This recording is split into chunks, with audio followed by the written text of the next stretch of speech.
Caught on camera the moment a pro-life activist comes under attack on the street.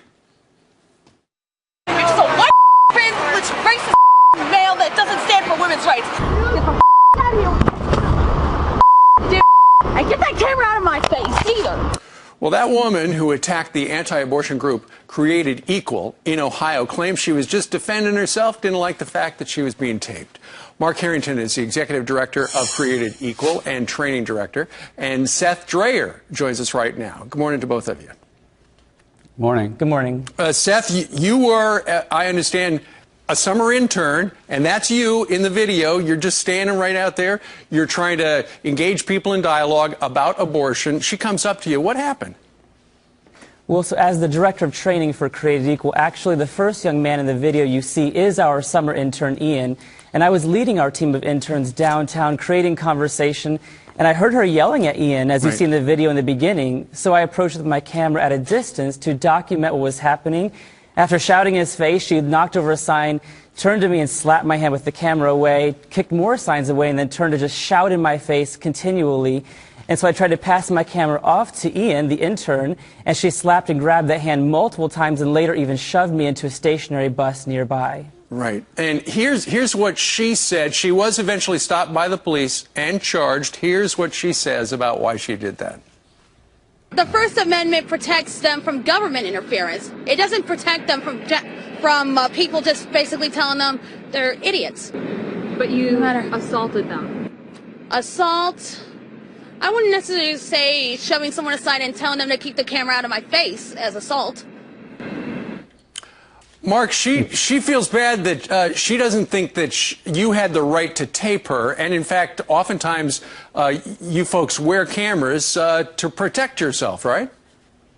Right. Well, she needs a little remedial education on the First Amendment. The government has the obligation to protect speech, and she doesn't understand that the First Amendment doesn't protect her rights to interfere with our right to free speech. So that's the problem. And in a public forum, you lose a reasonable right to privacy. That's just the law. So the fact of the matter is we can record, we do record, and we make sure that these kinds of events, if they happen, are recorded and turned over to police so she can be prosecuted. Right. Now, what's going to happen next? I know she has been charged.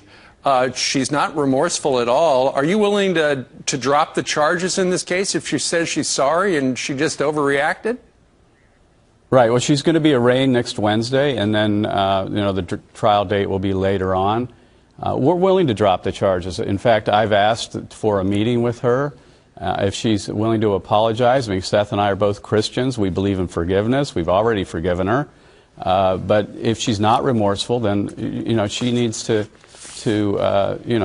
own up to what she's done. So we're just going to play this through, and we'll see what happens.